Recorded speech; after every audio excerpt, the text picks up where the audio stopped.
Mari belajar dari Italia. Apa yang sebenarnya terjadi di Italia? Apa yang bisa kita jadikan contoh agar tidak terjadi di Indonesia? Kreatif konten ini berasal dari artikel warga Italia, dipersingkat dan dilengkapi data agar lebih mudah dipahami. Tahap 1. Kasus pertama diumumkan. Itu cuma flu. Apa pentingnya pakai masker? Orang-orang ini cuma lebay. Saya kan sehat, gak bakal ketularan. Gak usah panik lah. Tahap 2. Jumlah positif COVID-19 mulai naik signifikan. Cuma beberapa yang kena. Yang meninggal pun hanya orang-orang tua saja yang memang udah punya penyakit. Hidup seperti biasa aja lah. Pacaran, nongkrong bareng temen, jalan-jalan ke mall, tetep lanjut. Tahap ketiga. Jumlah kasus meningkat dengan cepat, berlipat ganda dalam 1 hari. Tingkat kematian pun bertambah. 7 Maret, lebih dari 5.000 kasus positif COVID-19.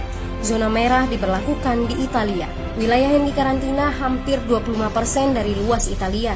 Sekolah dan universitas tutup, tapi tempat kerja, bar, dan restoran masih buka. Sementara itu, 75% wilayah lain masih menganggap enteng COVID-19. Anjuran mencuci tangan ada di mana-mana, tapi sekadar anjuran dan tak banyak yang melakukan. Tahap 4. Jumlah kasus meningkat pesat. Sekolah dan universitas ditutup selama sebulan. Darurat nasional pun diberlakukan. Rumah sakit menambah kapasitas, seluruh kamar dibersihkan untuk memberi ruang bagi pasien COVID-19. Tapi tak ada cukup dokter dan perawat. Ada terlalu banyak kasus pneumonia, terlalu banyak pasien perlu ICU, tapi ruangannya sudah habis, ventilator habis. Pada titik ini seperti kondisi dalam perang. Dokter harus memilih siapa yang akan diobati berdasarkan peluang bertahan hidup.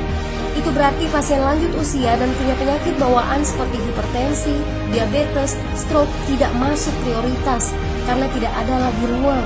Sistem layanan kesehatan seketika runtuh. Tahap 5. 9 Maret mencapai lebih dari 9.000 kasus. Seluruh kota Italia lockdown. Orang-orang bisa pergi hanya untuk keperluan darurat dan dalam pengawasan ketat.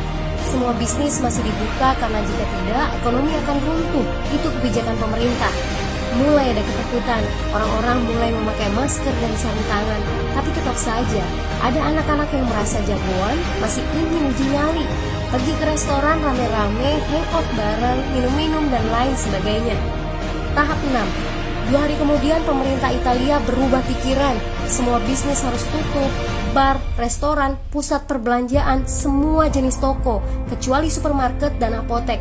Penyebabnya, karena dalam sehari yang positif bertambah lebih dari 2.000 kasus. Penduduk yang mau keluar rumah harus mendapat surat izin. Surat izin ini didapatkan dari pos pemeriksaan polisi yang disebar di berbagai lingkungan. Yang melanggar bisa kena denda 3,3 juta rupiah. Bagi pasien positif yang tidak mau mengkarantina diri, bakal dituntut dengan pasal pembunuhan, hukuman 1-12 tahun penjara. 21 Maret jumlah korban meninggal di Italia terus meningkat melampaui Cina.